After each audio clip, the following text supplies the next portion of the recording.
Jonas 3, veio a palavra do Senhor segunda vez a Jonas, dizendo: dispõe-te, vai à grande cidade de Nínive e proclama contra ela a mensagem que eu te digo.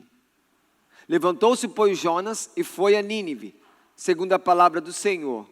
Ora, Nínive era cidade muito importante diante de Deus e de 3 dias para percorrê-la. Começou Jonas a percorrer a cidade de caminho de um dia, e pregava e dizia: ainda 40 dias e Nínive será subvertida. Os ninivitas creram em Deus e proclamaram um jejum e vestiram-se de panos de saco, desde o maior até o menor. Chegou esta notícia ao rei de Nínive. Ele levantou-se do seu trono, tirou de si as suas vestes reais, cobriu-se de pano de saco e assentou-se sobre cinza.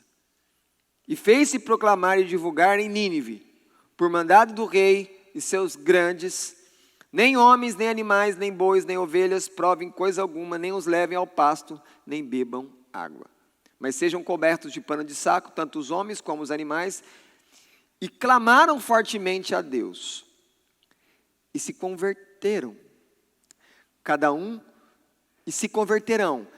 do seu mau caminho e da violência que há em suas mãos.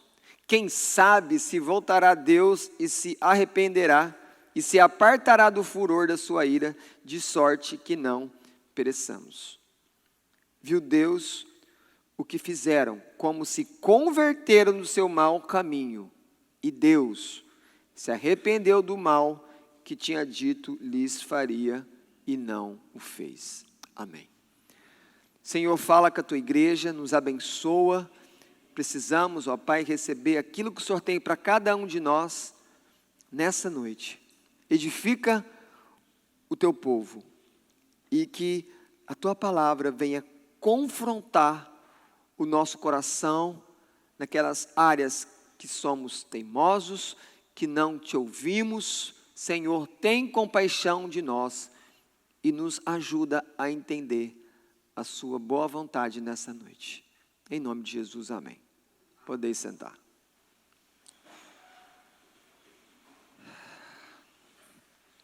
Nínive era uma grande cidade do Império Assírio.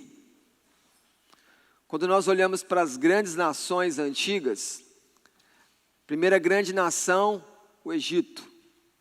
Depois nós temos a Síria, depois nós temos Babilônia. Da Babilônia vem os Medo-Persas, dos Medo-Persas vêm os gregos e por fim os romanos. O ponto aqui é que essa cidade, que era uma cidade muito grande, dizem os estudiosos que ela poderia ter 12 portões de entrada. Era muita coisa. Essas cidades antigas, elas tinham muralhas que as protegiam dos inimigos. E quando você pensa na capital do império, você não pode pensar que é só a cidade de Nínive. Na verdade, ao redor de Nínive deve ter muito vilarejo, cidades menores, dando então origem à grande Nínive. Mas a questão é, como nós lidamos com a nossa cidade hoje espiritualmente? Porque o capítulo 3 está falando de como Deus lidou com uma cidade inteira. Mas como que a gente está lidando hoje? Mas, como que nós podemos influenciar a vida dos habitantes dessa cidade? Que são nossos concidadãos. Será que a maior influência que alguém pode gerar sobre essa cidade são aqueles que vão fazer os maiores negócios, que vão gerar mais emprego? Será que essa é a grande influência que Deus tem para a cidade? Será que essa é a maior bênção? Uma vida econômica cada vez mais próspera. Ou será ainda que as pessoas que mais influenciam para o bem, que fazem aquilo que Deus espera, que Deus quer para a nossa cidade, são aqueles que têm estabelecimentos de ensino e que tem muitos alunos, que atinge muitas famílias? Será que então é através da educação que nós vamos receber a maior bênção de Deus? Será que está no saber? Fazendo uma pergunta para nós, para mim e para você. Essa cidade recebe de você e de mim as verdades de Deus? O que a nossa cidade tem recebido de você?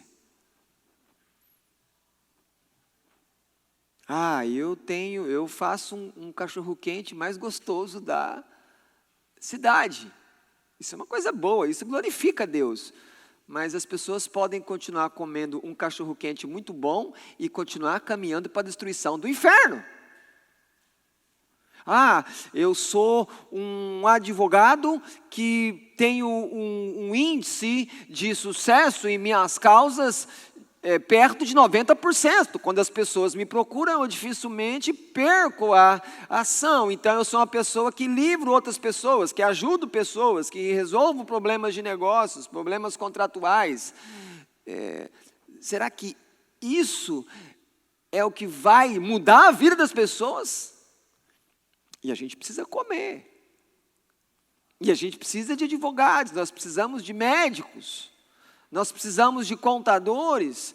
Mas eu estou dizendo isso para você, para de cara levar você a pensar no seguinte: você não pode ficar nessa posição confortável de olhar para a maior urgência e necessidade da nossa cidade como sendo aquilo que você dá pelo seu trabalho.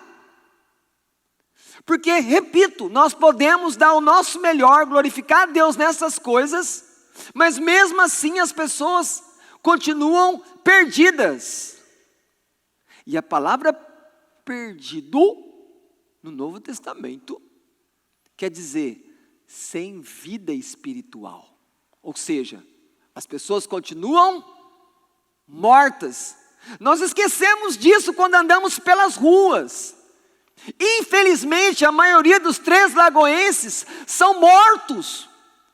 Eles não têm vida com Deus. Eles não têm Cristo. Mas como eles andam, como eles falam, como eles comem, como eles se vestem, como eles trabalham, nós focamos no natural, mas esquecemos a condição deles mais importante, que é como eles estão diante de Deus, o Criador. E você concorda comigo, porque é assim que acontece. A gente olha o natural das pessoas. Esse capítulo 3, ele começa falando do chamado. Na verdade, o segundo chamado, porque o verso 1 fala, o Senhor segunda vez, porque Jonas foi teimoso no capítulo 1. Tem um chamado, dessa vez Jonas não teima, ele responde positivamente ao chamado e ele faz aquilo que Deus quer, ele prega a mensagem de Deus. E a partir do verso 5, eu tenho qual é a resposta. Qual é a resposta dos ninivitas à pregação do profeta Jonas? Lembrando, Jonas não queria estar ali.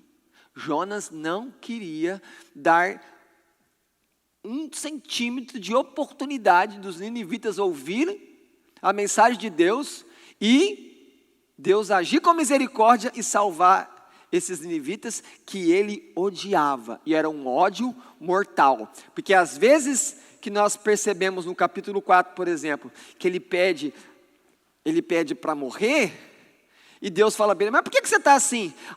Eu estou aqui,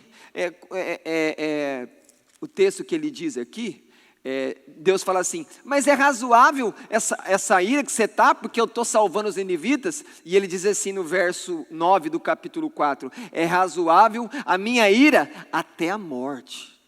Esse é o coração do profeta. Mas A resposta desse povo, pela ação do Espírito, é que eles se convertem a Deus. E como que eu sei que a conversão deles é verdadeira? E como que eu sei que é um arrependimento genuíno? Porque no verso 10 está escrito: viu Deus o que fizeram, como se converteram. Percebe aqui? Aqui é uma espécie de avaliação.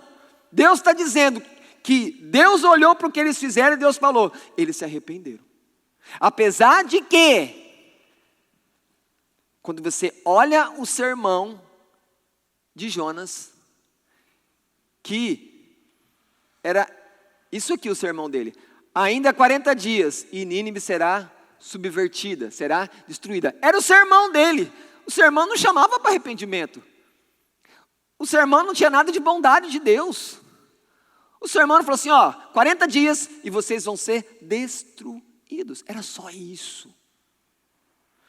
Para você entender como era esse sermão, era como se você saísse na cidade e você começasse a ir nessas praças novas que estão sendo construídas, ou você fosse nas saídas, né, as várias saídas da cidade para as rodovias, e você chegasse lá e tivesse pessoas lá e você começa a falar: Três Lagoas vai para o inferno.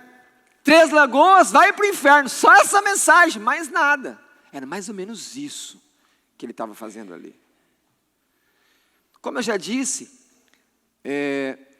Jonas, como disse o próprio pastor Edson no domingo passado, ele é o profeta do peixe grande, que engole ele quando ele cai na água, jogado pelos marinheiros. E aí as crianças, né, lembram do peixe engolindo tal, mas o ponto aqui é que o contexto dessa história é que no capítulo 1, eu tenho um Jonas, que eu posso chamar ele de Jonas o Teimoso. Parece até nome de desenho, né? Jonas o Teimoso. Por quê? Porque Deus manda ele para um lugar, ele vai para outro, e ele entra num barco, e nesse barco só tem pessoas não crentes, só tem pagãos. E nesse navio, os marinheiros ficam preocupados com a vida dele. Eles falam assim: Senhor, nós vamos jogar ele na água aqui, mas não nos culpe por isso, porque eles fizeram lá uma tal de fazer a sorte, ver por quem era o culpado de estar tendo uma tempestade terrível no mar, e o navio estava prestes a se arrebentar pela força das ondas, e a sorte caiu sobre Jonas, só que Jonas não tinha atitude nenhuma, e eles então jogam, e quando eles jogam, o peixe providenciado por Deus pega ele, e ele vai ficar lá no ventre por 3 dias, e aí o capítulo 2, eu vou falar que Jonas, o crente que ora quando as coisas ficam difíceis. Quantas vezes nós somos capítulo 2? Nós intensificamos a oração quando as coisas ficam difíceis.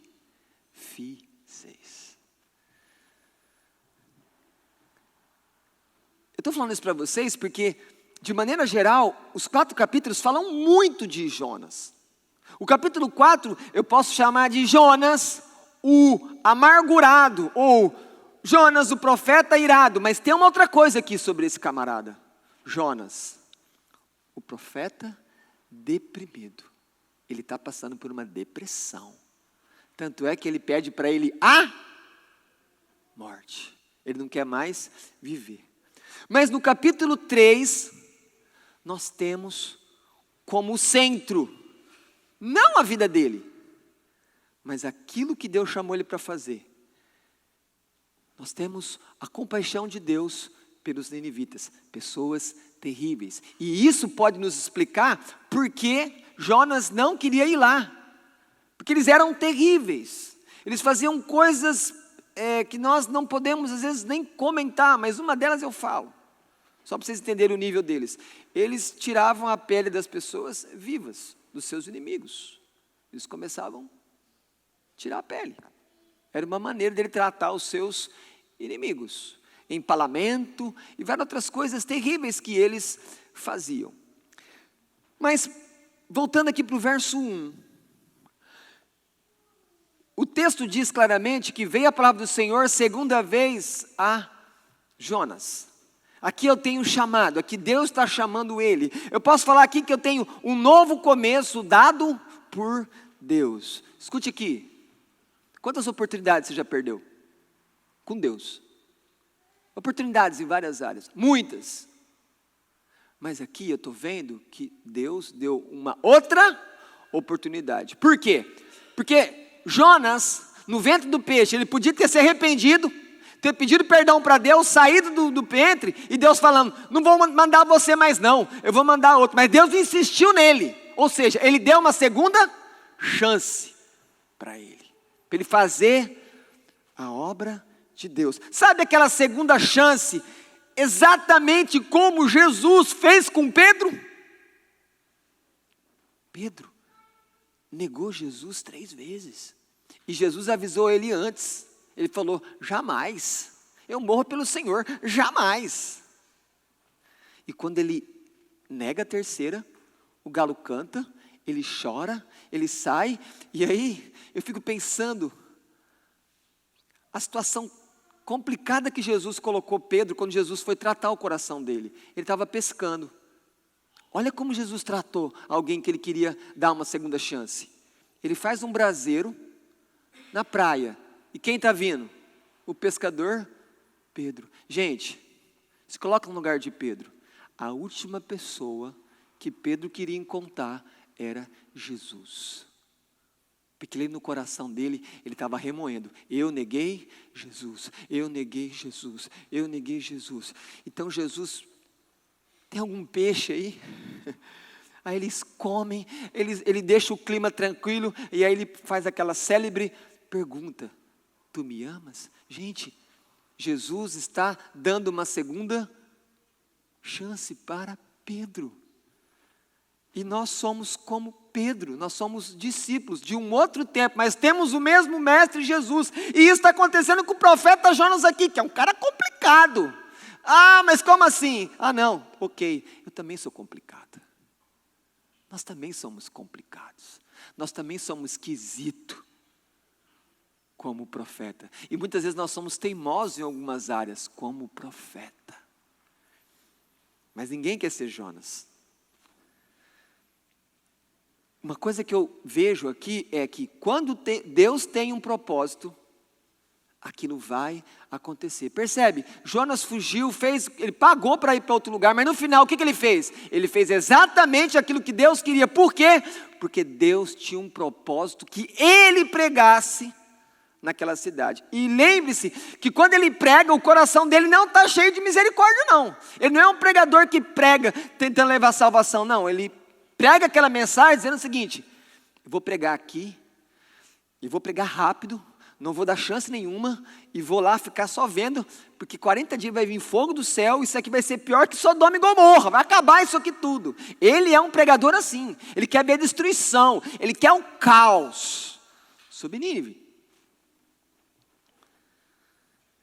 Uma outra coisa importante no chamado, ele teve a segunda chance? Sim, mas antes disso, o capítulo 2 mostra que ele foi disciplinado. Então, fica uma advertência para mim e para você.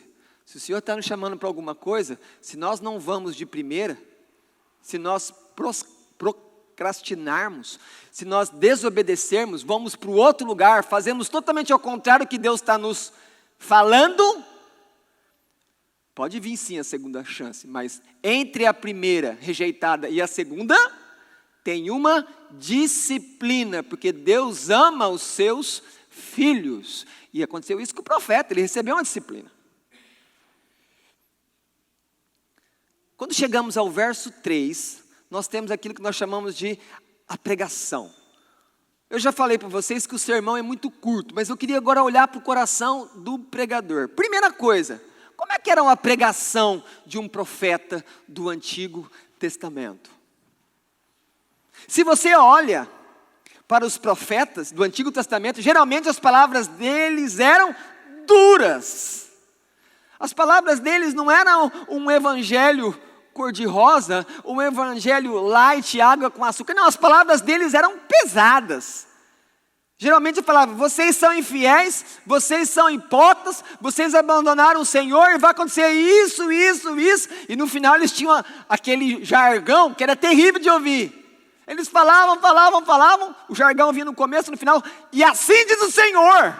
O pessoal tremia, eu falei, esse cara é profeta. O problema é que esse cara é profeta, Deus usa ele para falar. Assim eram as palavras, juízo.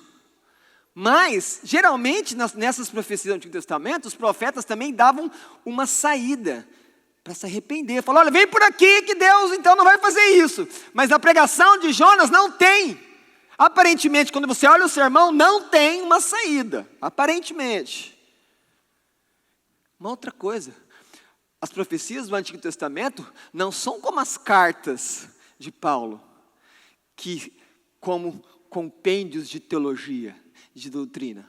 As profecias do Antigo Testamento são recados duros para os ouvintes. Abandone esse pecado. Sai dessa vida. Não fica nesse caminho, ó ovelha amada do Senhor. Era assim. As palavras que os profetas traziam para Israel, a igreja do Antigo Testamento. Geralmente, Deus levantava um profeta quando as coisas estavam indo mal em Israel. Quando os pastores da época, os sacerdotes e os próprios reis não estavam conduzindo o povo conforme a própria lei do Senhor. Então, quando esses falhavam, Deus mandava o ungido dele, aquele que tinha uma mensagem dele, os profetas. O problema é que quando eu olho para Jonas, eu não encontro amor no coração dele. Eu não consigo ver boas motivações. E digo a vocês que apesar de muitos por aí não ter o nome Jonas, mas tem muitos pregadores que vocês não têm que analisar apenas as palavras dele, mas as motivações pelas quais eles estão falando aquilo. Porque infelizmente, assim como Jonas aqui no capítulo 3, nós temos muitos pregadores profissionais. Eles pregam e eles mesmos querem ter um resultado. Eles não são pregadores de Deus que sabem que eles lançam a palavra como um pescador lança a sua rede e espera que o Senhor venha dar a pesca, os frutos, os peixes. Jonas não se importava com aquelas pessoas. Ele era totalmente insensível. Uma outra coisa que eu percebo no coração desse pregador é que ele tem uma obediência. Ele não fez o que Deus mandou? Sim, ele foi lá e pregou, mas é uma obediência que eu vou chamar aqui de uma obediência formal. Deus falou, vai e prega. Ele foi e pregou. Uma obediência aparente. É exatamente como alguns filhos que estão aqui me ouvindo, filhos que moram com os pais, fazem. Quando os pais falam, faz isso. Primeiro ele tem uma revolução no coração, um vulcão chamado teimosia, nasce lá dentro, ou entra em atividade, e aí, às vezes vai pisando duro, ou vai reclamando, ou vai derrubando as coisas, alguma coisa você percebe que, e aí faz o que o pai pediu, faz o que a mãe pediu. E aí no final, aí vem e fala assim para o pai e para a mãe, está feito. Aí no final ele já está mais quebrantado e fala assim, está feito, tá bom pai, tá bom mãe, agora eu posso isso, agora eu posso aquilo, só tem um problema. Deus não é como o pai e a mãe, que é limitado, os pais são limitados para julgar o coração. Os pais não conseguem chegar no coração. Algumas coisas a gente vê, mas Deus, quando vê qualquer coisa que a gente está fazendo, até que esteja fazendo o que Deus mandou, o que alguém falou, Deus vê que a motivação está errada. Então, quando o filho faz a coisa que os pais estão mandando, e tem que fazer tudo o que manda, mas ele faz com a motivação errada, Deus está vendo isso. Então, pode até agradar os olhos dos pais, mas não agrada o coração de Deus. Se é que aqueles que me escutam me entendem. Então, quando você for, filho, obedecer aos seus pais, lembre-se, o seu foco tem que se agradar ao coração de Deus. E Ele está vendo a motivação do seu coração. Não é só os olhos dos seus pais, que são muito limitados para poder entender você Totalmente. Não é escandaloso? Como assim um pregador que não quer salvação? Como assim um pregador que não está preocupado com os ouvintes? Eu já falei para vocês que os ninivitas eram terríveis. Mas, antes de nós acabarmos aqui no nosso escândalo com esse profeta, que fala assim, como é que esse camarada pode ser um profeta? Vamos olhar o seguinte, o nosso ponto então é que Jonas, um profeta enviado por Deus pela segunda vez, não tem misericórdia por Nínive, que não é a sua cidade, ok? Sim, é isso mesmo. Tá bom, e eu pergunto, qual é a misericórdia que você tem pela sua cidade? Porque com certeza se Jonas estivesse pregando uma mensagem que ele escolhesse lá na cidade dele, ele não seria daquela maneira, porque seria o povo dele, seria diferente. Então, aparentemente o que a gente escandaliza sobre o profeta Jonas, eu sou culpado do mesmo pecado, e talvez um pouco pior, porque eu tenho uma revelação muito maior do amor de Deus e da misericórdia do que o profeta Jonas tinha. Mas Jonas é esquisito. Eu não sou Jonas. Você tem misericórdia da sua cidade? E não adianta você responder a Deus que você faz muitas coisas no seu trabalho. Os ateus também fazem. O ponto não é esse. O ponto é, como que você olha para a sua cidade, a partir do céu, vendo que as pessoas não estão recebendo o Evangelho. As pessoas não estão tendo a oportunidade de decidir por Cristo, porque nós não pregamos, você não prega.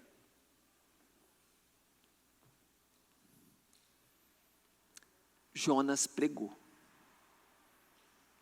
Mas infelizmente você muitas vezes não prega. E você sabe muito mais coisas, repito, de Deus, da salvação, do que Jonas sabia. Porque a revelação, ela é progressiva, ela foi aumentando depois. Como eu escutei uma vez de um velho pregador experiente, isso não vos comove o coração? Quando você escuta isso que eu vos falo, isso não teria que mexer conosco?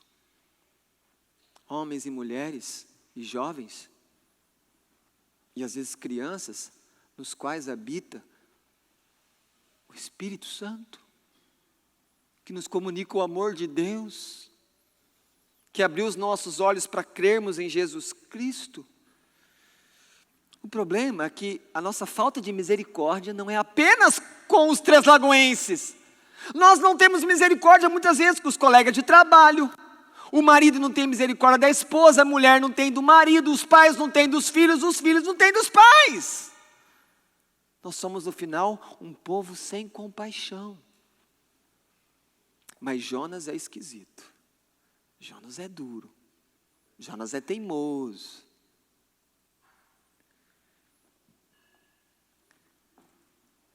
Buscando aqui entender por que nós temos essa falta tão grande de misericórdia, eu quero pelo menos deixar uma coisa aqui para nós.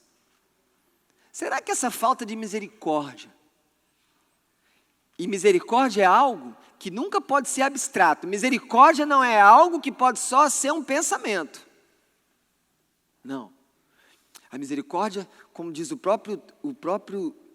a origem da palavra, a misericórdia é uma coisa que tem a ver com as minhas entranhas, que tem a ver com o meu interior, e isso me leva a agir, me leva a fazer. Lembrando Tiago, é uma fé que tem obras.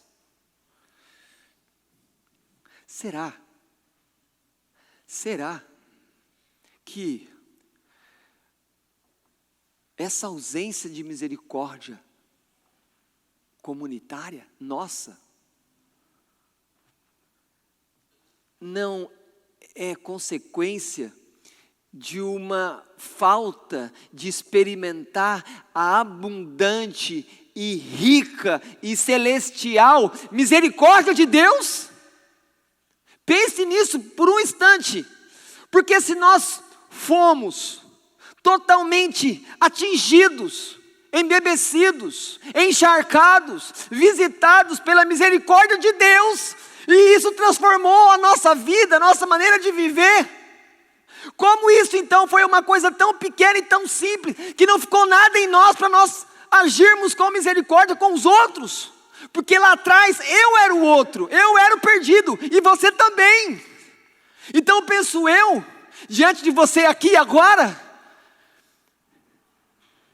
que nós precisamos voltar então para receber mais e se concentrar. Deus, o que é a sua misericórdia por mim? Porque se eu não estou tendo misericórdia com o perdido, com o próximo, é porque então no final, eu não estou experimentando, ou não estou entendendo a sua misericórdia, Pai, no meu coração. E aí Jesus no Sermão do Monte, no capítulo 5, o que ele fala de misericórdia? Bem-aventurados os misericordiosos, porque alcançarão misericórdia. Quando você escuta o texto assim, você vai ser levado a interpretar ele errado, tá? Porque você pensa assim, se eu for misericordioso, Deus vai ter misericórdia. Não, na verdade o significado é o contrário. Como eu recebi já a misericórdia de Deus, porque Sermão do Monte ali é para alguém que é convertido, é alguém nascido de novo. Então, como eu recebi a misericórdia de Deus, eu agora trato as pessoas com misericórdia, porque eu primeiro recebi e agora eu dou. Então, pode ser que está faltando você ter essa misericórdia de Deus. E então você vai compartilhar como? Você não tem. Você não experimenta.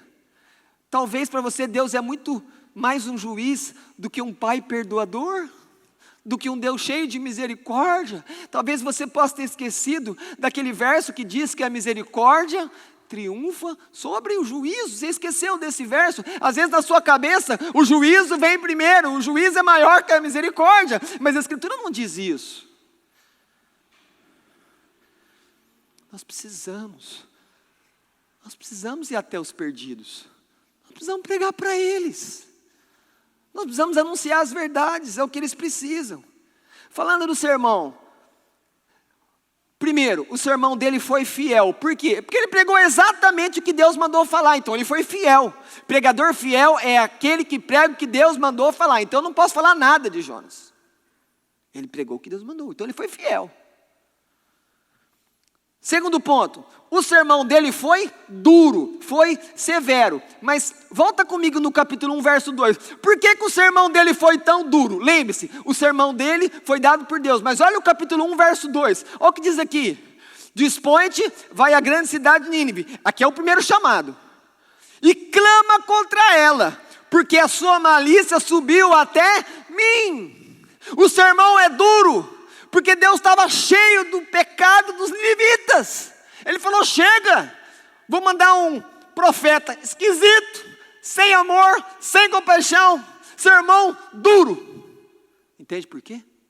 O sermão dele, no final, é a consequência dos pecados dos próprios ninivitas. Essa é a explicação. Jonas, ele não pede para eles se arrependerem.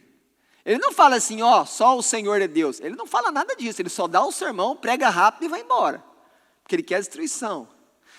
Agora, tem uma coisa aqui, tem uma coisa nesse sermão que apesar de você ver que ele é tão curto e ele parece que não tem nenhuma porta de saída, não tem um escape.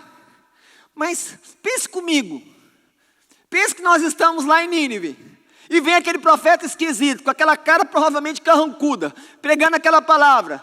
40 dias, Nínive vai ser destruída. Primeiro, tem que ser muito corajoso para fazer isso. Tem que ser muito corajoso.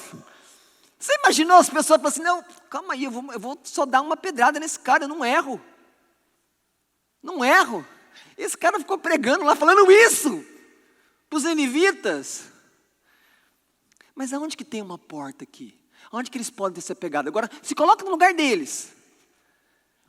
alguém aí muito estranho começa a andar nas ruas da cidade e falar: em 40 dias Translagoas será destruída. Em 40 dias Translagoas. O que você faz? Vou para Andradina. Eu vou para outro lugar. Eu tenho que ser inteligente espiritualmente. Mas pare para pensar. O texto. Em 40 dias Nínive será destruída. Ok. Poxa, tem 40 dias. Ele falou que em 40 dias. E nos 40 dias, o que a gente pode fazer? Aqui está a saída. Aqui está uma esperança, mas que não parece que é uma esperança. Mas eles têm 40 dias. E eles fazem o quê? Eles buscam a Deus. Aparentemente um sermão duro, severo, que é o que eles precisavam ouvir, porque o pecado deles tinha chegado lá no céu. Mas tinha um lugarzinho ali que ele falou assim: vai ter um pouquinho de esperança aqui. O que isso mostra mais uma vez? Que até quando o sermão é duro, a misericórdia de Deus está lá, para alcançar os pecadores, para libertar da ira de Deus. Porque quando a ira chegar, aí não tem jeito. E é isso que o rei entendeu, o rei deles. Quando você olha o verso 9, ele fala assim, ó: quem sabe se voltará a Deus e se arrependerá e se apartará do furor da sua ira, de sorte que não pereçamos. Essa é a esperança do rei. Falou: olha, nós temos 40 dias, vamos fazer jejum. Todo mundo aqui está crendo agora, todo mundo parou com a idolatria. Então ele está percebendo que ele tem ali uma chance de escapar do quê? Da ira de Deus. Por que nós temos que pegar para as pessoas? Porque a ira de Deus está sobre elas. Aonde? Bem na cabeça. E se ela morrer assim, ela não tem salvação. Essa é a verdade que o Evangelho comunica. E o arrependimento? Como é que eu sei que eles arrependeram? Olha para o texto. Verso 5, creram em Deus. Verso 5, jejum. As pessoas querem fazer jejum para muita coisa. Às vezes as pessoas fazem um aconselhamento, ou mandam uma pergunta, tal, jejum. A gente responde, orienta, tal. Esse é o papel do pastor, do estudante da Escritura. Mas entende uma coisa? Está vendo aqui onde está usando o jejum? Jejum está sendo usado no momento de confissão de pecados. Então uma das melhores maneiras, se você quiser usar o jejum, é você para se quebrantar num tempo de pedir perdão para Deus. Busca de santidade. Mas muitas vezes as pessoas querem o jejum para barganhar alguma coisa. Quer barganhar com Deus? Faça isso. Mas tem uma coisa que você pode buscar. Busca mais santidade. Então jejua. Ora, palavra. Nós precisamos disso. Ele diz aqui também, ó, sinal de arrependimento. Eles vão clamar. Não é uma oração simples, é um clamor. Nínive vai ser destruída. Quantos dias? 40. Opa, vamos orar, tem 40 dias para orar. É mais de um mês. Agora, um sinal aqui no texto que mostra que realmente eles acusaram o golpe. Que dá para perceber no texto que tipo assim, realmente esse pessoal, eles entenderam que eles são pecadores. Porque lembre-se, quando eu vou até um perdido para anunciar Jesus, eu preciso que ele entenda primeiro o quê? Que ele é um pecador. Porque quem não se vê como pecador, não entende a necessidade urgente de um Salvador. Gente, não faz sentido pregar Jesus para salvar pessoas que não entendem que elas estão em perigo, que elas são, por causa do pecado delas, elas não vão entender. Elas podem até falar que aceita Jesus, mas ela nem entendeu a apresentação do Evangelho. Elas têm que primeiro entender o que é. Mas, olha aqui, o que diz o verso 8. Olha o final, quando ele diz: e se converterão, cada um do seu mau caminho, e da violência que há nas suas. Eles estão dando nome aos pecados. Percebe aqui? Arrependimento genuíno, geralmente acompanhado de nomear o pecado. Falou: ó Deus, perdoa os meus pecados. Não tem muito quebrantamento nesse coração, não. Deus, de segunda a sexta, perdoa os meus pecados. Por atacado, Deus. Mais rápido. Não. Aqui tem uma ação verdadeira do Espírito. Porque eles estão falando. Quando fala violência das mãos, o que você acha que é? Eles tiravam a pele das pessoas, e Deus sabia disso. Deus fez a pele das pessoas. Aqui é assassinato. Aqui pode ser violência sexual. Todo tipo de violência. Eles reconheceram que eles estavam sendo maldosos diante de Deus. Agora, esse texto também, eu posso falar que aqui tem um avivamento. Por quê? Porque, gente, quando a mensagem do pregador chega na prefeitura, chega no Senado, chega para o rei, e ele dá uma ordem para todo mundo, ele mostra, para você entender como eles eram tão ignorantes em questões de religião, como que eles seguiam falsos deuses, ídolos. Coitado desses animais, desses camaradas.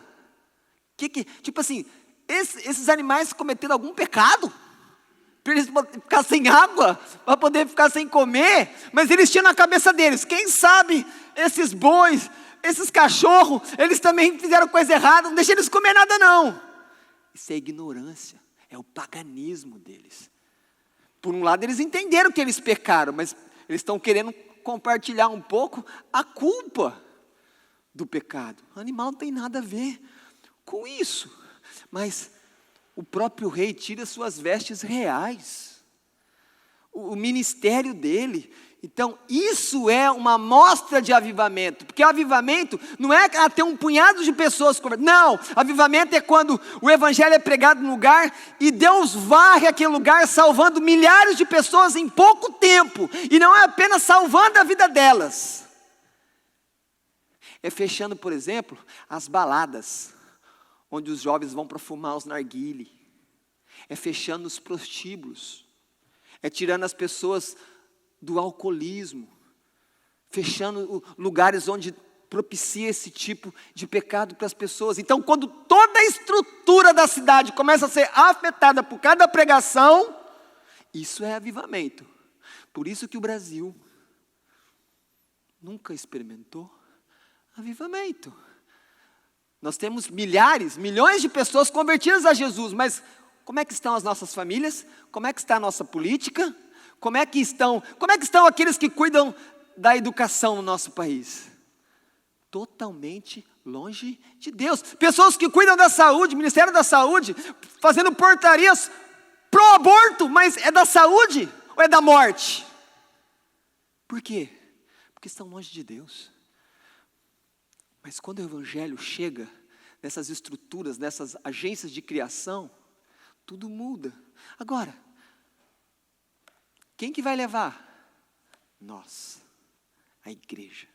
Deus não deu essa missão para ninguém. Nós criticamos os políticos. Sim, eles merecem, eles são terríveis, ok. Mas nós não oramos por eles. Nós não pedimos para que Deus converta o coração deles. O que é isso? Insensibilidade nossa. E Deus mandou orar por eles para que nós tenhamos uma vida o quê? Mansa, tranquila, cheia de paz. O nosso Brasil está tão terrível que até quando tem aquelas enchentes como teve no Rio Grande do Sul, os bandidos não saem de férias, eles não tiram licença, eles continuam roubando, eles intensificam a prática do mal. E cadê o evangelho que não está mudando? As pessoas. Por último aqui, tem o perigo. Qual que é o perigo? O perigo das pessoas não se arrependerem.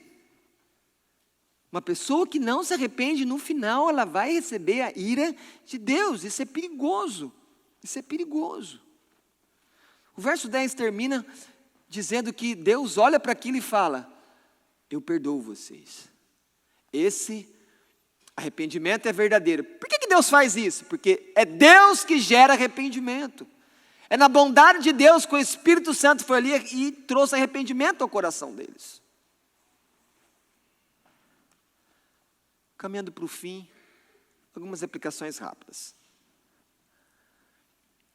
A igreja de Jesus deve agir com misericórdia pelas cidades. As cidades sem o evangelho são terríveis. Me escutem aqui. Roma decapitou Paulo, o maior teólogo do Novo Testamento. Praga, República Tcheca lá, capital da República Tcheca. John Hus, ele era o reitor da universidade. Ele era uma das pessoas mais cultas da época. Ele foi morto numa fogueira por causa de Jesus. O império e o catolicismo queimou ele.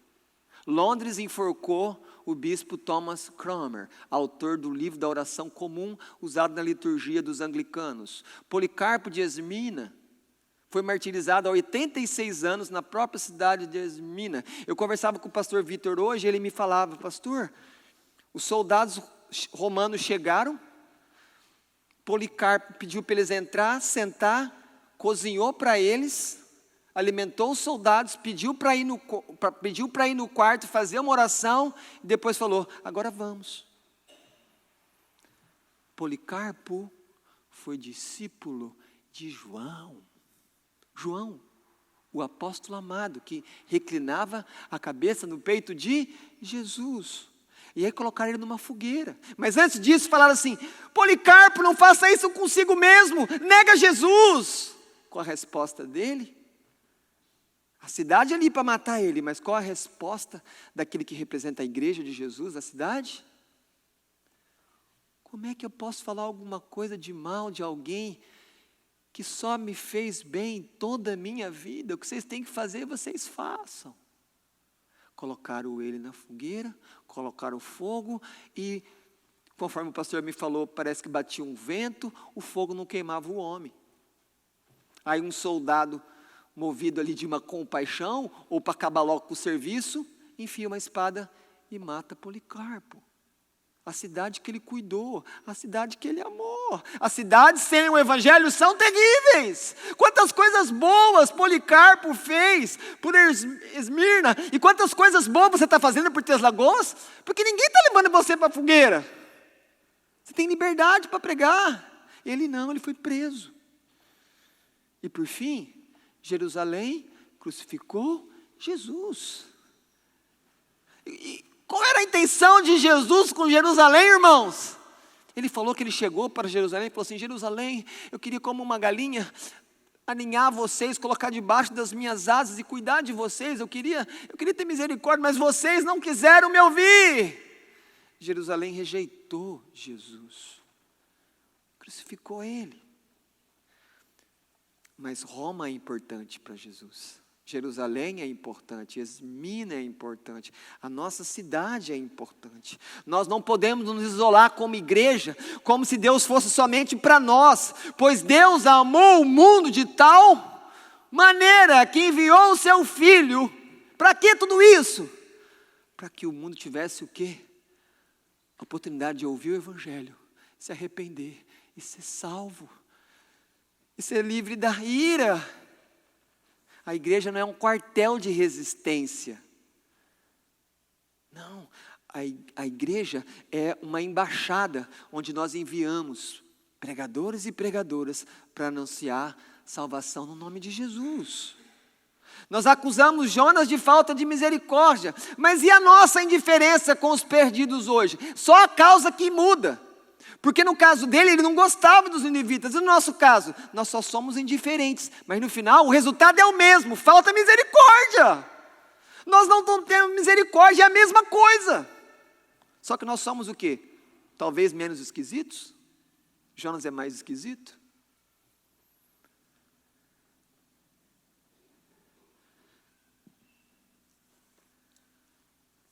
A única maneira de transformar uma cidade é pela pregação da palavra. Esse capítulo mostra isso para você. A única maneira de uma cidade ser transformada é pela pregação da palavra de Deus. E isso só vai acontecer se Deus agir. Mas a palavra é que faz isso. Não existe outro atalho. E por fim, qual a maneira? Qual a maneira mais singular? Qual a maneira mais esplêndida? Qual a maneira mais magnífica que você e essa igreja pode abençoar essa cidade que nos acolhe e que nos dá muitas coisas a partir de Deus? Como é que nós podemos fazer isso? Somente pregando a palavra de Deus. Essa é a tarefa mais importante da nossa vida. O cachorro quente é bom, mas as pessoas não vão para o céu por causa do seu cachorro quente. Você pode ajudar muitas pessoas, tal, mas isso não vai levá-las para o céu. Para levá-las para o céu, só Jesus pode ajudar elas, mas elas não conhecem Jesus e você não fala. Porque falta misericórdia. E você vai continuar estudando, você vai continuar praticando esporte, encontrando pessoas que estão mortas e você não fala nada. A igreja tem esse chamado. Anunciar Jesus para as pessoas. Anunciar que Ele morreu e ressuscitou. Porque essa é a única esperança que pode transformar as pessoas da cidade. Jonas ficou no ventre do peixe por 3 dias. Jesus ficou morto. 3 dias. Escutem isso. Jesus ficou morto 3 dias. Mas no 3º dia, num domingo como hoje, Ele ressuscitou. A nossa cidade precisa urgentemente receber essa grande notícia. Jesus ressuscitou dos mortos. Somente Jesus pode transformar a cidade. Todos que creem em Jesus, todos, estão indo para a cidade gloriosa de Jerusalém, conforme o Apocalipse 21 que foi lido. A Jerusalém, não que está lá em guerra, não que tem o domo, que é um escudo contra mísseis. Não, a Jerusalém celestial, que diz o capítulo 21 de Apocalipse, que desce do céu. Então nós devemos anunciar para as pessoas, todas as pessoas, que há uma cidade construída por Deus para aqueles que abandonam os seus pecados e abraçam Jesus pela fé somente, pela graça. Mas nós precisamos anunciar, porque elas não sabem. Que Deus leve você a anunciar Jesus para os perdidos dessa cidade.